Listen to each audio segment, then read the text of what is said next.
574 centimeters in feet?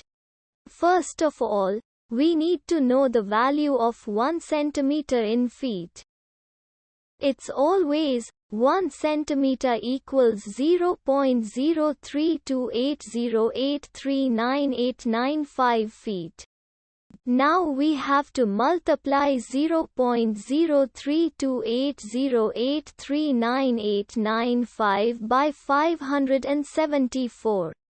Therefore, 574 centimeters times 0.03280839895 feet equals 18.8320209973 feet.